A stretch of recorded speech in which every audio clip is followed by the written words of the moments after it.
जय श्री कृष्ण। आप सभी का हमारे चैनल पर स्वागत है। आज मैं आपके साथ एक आध्यात्मिक यात्रा पर निकल रही हूँ, जिसमें हम भगवत गीता की शिक्षा का अन्वेषण करेंगे। यह प्राचीन भारतीय ग्रंथ जीवन को अर्थपूर्ण और उद्देश्यपरक बनाने के लिए मार्गदर्शन प्रदान करता है। अगले कुछ एपिसोड में मैं गीता की शिक्षा को पढ़कर और उसके ऊपर चिंतन करूँगी, और मैं आपको इस आत्म खोज और विकास की यात्रा पर मेरे साथ शामिल होने के लिए निमंत्रण देती हूँ। आइए हम गीता के पहले अध्याय से शुरुआत करते हैं। भगवत गीता को गीतोपनिषद भी कहा जाता है।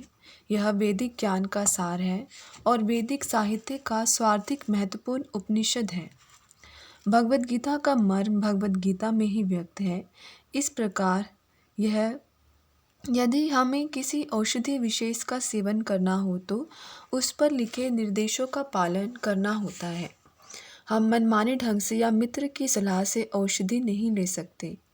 इसका सेवन लिखे हुए निर्देशों के अनुसार या चिकित्सक के निर्देशानुसार करना होता है। इसी प्रकार भगवत गीता को इसके वक्ता द्वारा दिए गए निर्देशानुसार ही ग्रहण या स्वीकार करना चाहिए। भगवत गीता के वक्ता भगवान श्री कृष्ण हैं। भगवत गीता के प्रत्येक पृष्ठ पर उनका उल्लेख भगवान के रूप में हुआ है।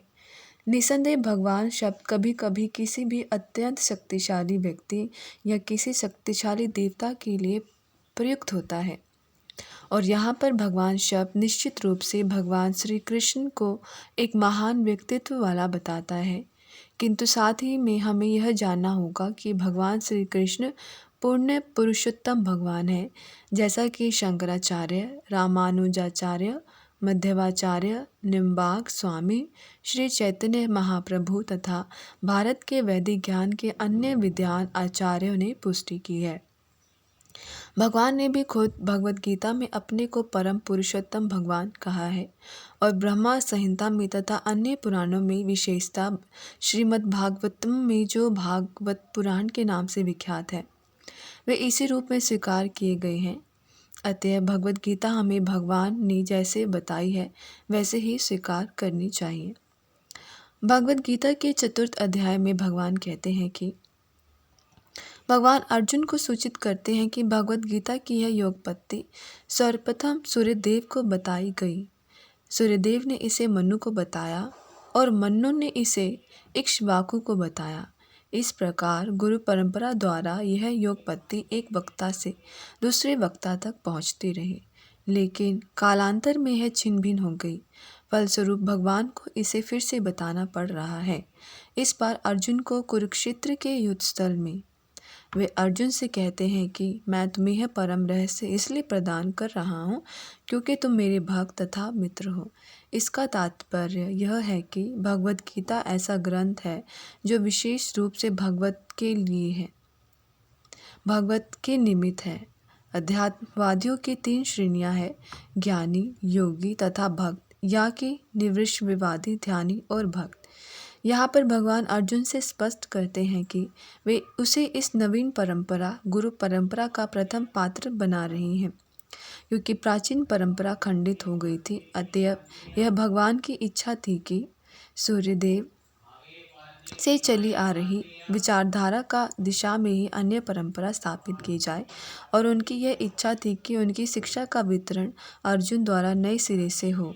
वे चाहते थे कि अर्जुन भगवत गीता ज्ञान का प्रामाणिक विद्वान बने। अतएव हम देखते हैं कि भगवत गीता का उपदेश अर्जुन को विशेष रूप से दिया गया, क्योंकि अर्जुन भगवान का भक्त, प्रत्येक शिष्य तथा घनिष्ठ मित्र था।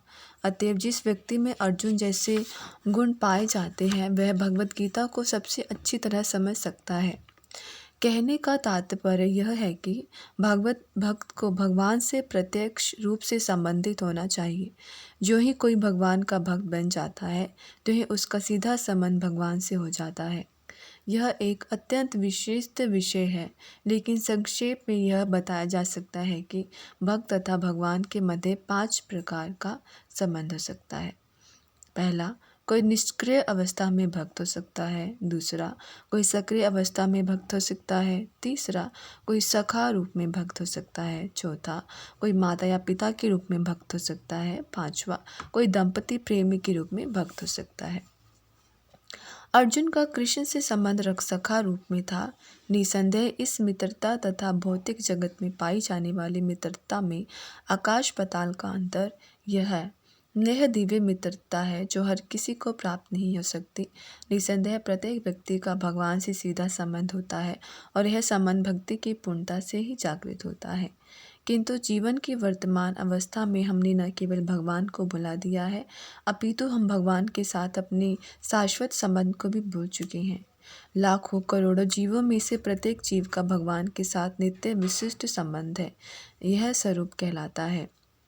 भक्तियों की प्रक्रिया द्वारा यह स्वरूप जागृत किया जा सकता है, तब यह अवस्था स्वरूप सिद्धि कहलाती है। यह स्वरूप की अर्थात स्वाभाविक या मूलभूत स्थिति की पूर्णता कहलाती है। अतएव अर्जुन भक्त था और वह भगवान के संपर्क में मित्र रूप में था। हमें इस बात पर विशेष ध्यान देना चाहिए कि अर्जुन ने भगवत गीता को किस तरह ग्रहण किया। इसका वर्णन 10वें अध्याय में इस प्रकार हुआ है।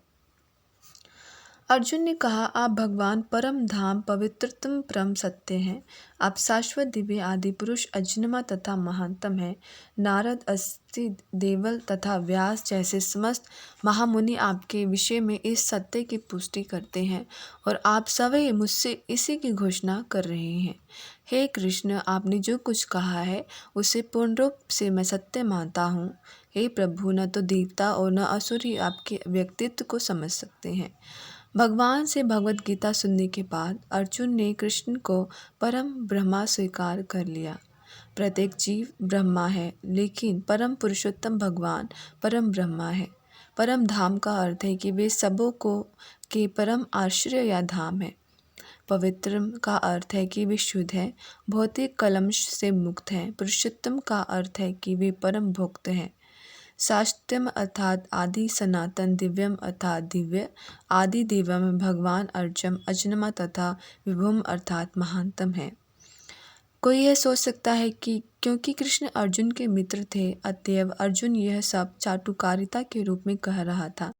लेकिन अर्जुन भगवत गीता के पाठकों के मन से इस प्रकार के संदेह को दूर करने के लिए अगले श्लोक में इस प्रशंसा की पुष्टि करता है, जब वह यह कहता है कि कृष्ण को मैं ही भगवान नहीं मानता, अपितु नारद, असित, देवल तथा व्यासदेव जैसे महापुरुष भी भगवान स्वीकार करते हैं।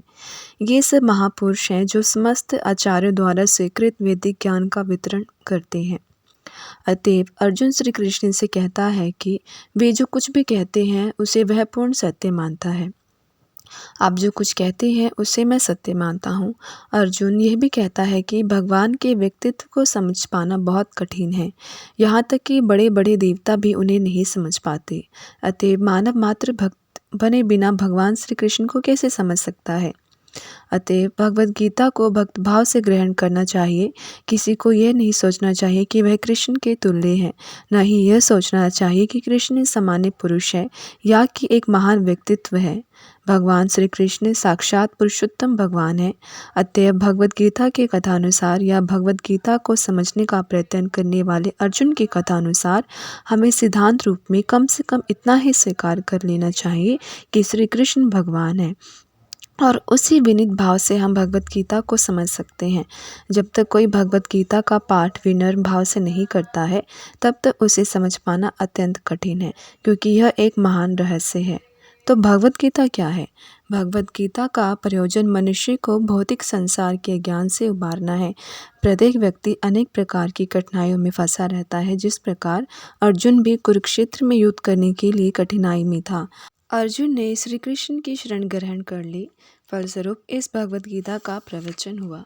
केवल अर्जुन वर्ण हम में से प्रत्येक व्यक्ति इस भौतिक अस्तित्व के कारण चिंताओं से पूर्ण है। हमारा अस्तित्व ही अनस्तित्व के परिवेश में है। वस्तुतः हमें अनस्तित्व से भयभीत नहीं होना चाहिए। हमारा अस्तित्व सनातन है, लेकिन हम किसी न किसी कारण से असत्य में डाल दिए गए हैं। असत्य का अर्थ है उससे है जिसका अस्तित्व नहीं है। कष्ट भोगने वाले अनेक मनुष्य में केवल कुछ ही ऐसे हैं जो वास्तव में यह जानने के जिज्ञासु है कि वे क्या है, वे इस विषम स्थिति में क्यों डाल दिए गए हैं, आदि आदि। जब तक मनुष्य को अपने कष्टों के विषय में जिज्ञासा नहीं होती, जब तक यह अनुभूति नहीं होती कि वह कष्ट भोगना नहीं अपितु सारे कष्टों का हल ढूंढना चाहता है, तब तक उसे सिर्फ मानव नहीं समझना चाहिए। मानवता तभी शुरू होती है जब मन में इस प्रकार की जिज्ञासा उदित होती है। ब्रह्मासूत्र में इस जिज्ञासा को ब्रह्मा जिज्ञासा कहा गया है, अर्थात ब्रह्मा जिज्ञासा मनुष्य के सारे कार्यकलाप असफल माने जाने चाहिए यदि वह ब्रह्म के स्वभाव के विषय में जिज्ञासा ना करे। अतएव जो लोग यह प्रश्न करना प्रारंभ कर देते हैं कि वे क्यों कष्ट उठा रहे हैं या वे कहाँ से आए हैं और मृत्यु के बाद कहाँ जाएंगे, वे ही भगवत गीता को समझने के सुपात्र विद्यार्थी हैं।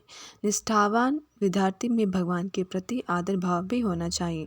अर्जुन ऐसा ही विद्यार्थी था। तो आज की इस ऑडियो को सुनने के लिए धन्यवाद। आप अगले अध्याय में जुड़े रहने के लिए वीडियो को ज़रूर देखिए। धन्यवाद। जय श्री कृष्ण।